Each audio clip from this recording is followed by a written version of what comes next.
Halo, perkenalkan nama saya Distra Tepu. Saya akan menjelaskan tentang komparatif jigsaw. Pengertian mode jigsaw. Mode jigsaw adalah salah satu bentuk pembelajaran komparatif di mana siswa belajar dalam kelompok kecil dan setiap anggota memiliki tanggung jawab mempelajari satu bagian materi untuk kemudian mengajarnya kepada anggota lain. Konsep ini membuat siswa aktif, saling bergantung positif, dan melatih kemampuan komunikasi. Landasan teoritis.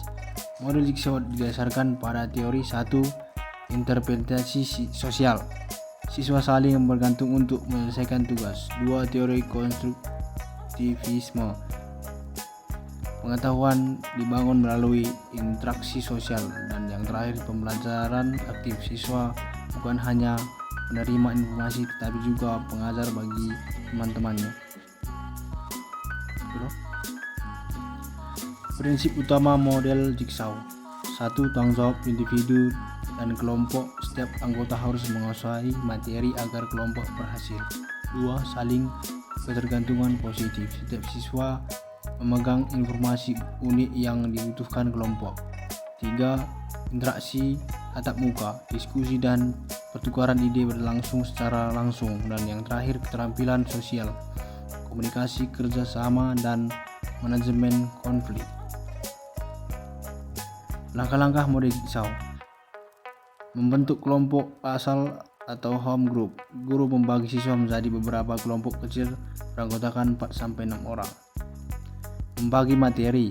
Materi pembelajaran dibagi menjadi beberapa subtopik sesuai jumlah anggota setiap kelompok. Menugaskan subtopik. Setiap anggota kelompok asal menerima satu subtopik untuk dipelajari. Membentuk kelompok ahli atau expert group. Siswa yang mempelajari subtopik yang sama dari berbagai kelompok berkumpul untuk berdiskusi mendalam.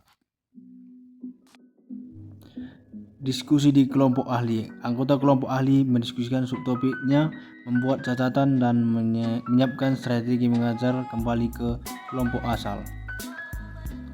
Kembali ke kelompok asal dan mengajar siswa kembali ke kelompok asal dan menjelaskan subtopik masing-masing kepada anggota lain.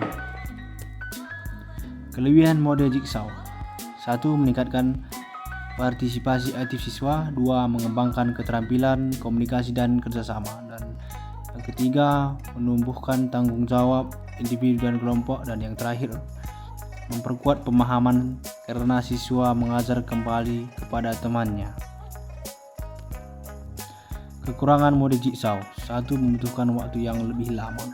2. Guru harus memastikan setiap siswa aktif agar tidak ada yang menumbang. Dan yang ketiga, bisa terjadi ketimpangan kontribusi jika ada siswa yang kurang memahami materi. Strategi penerapan yang efektif. 1.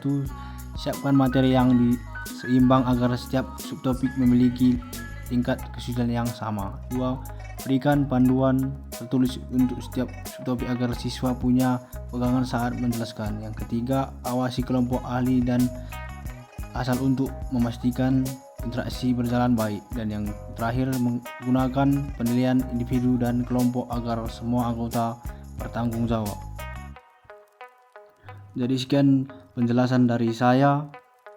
Terima kasih.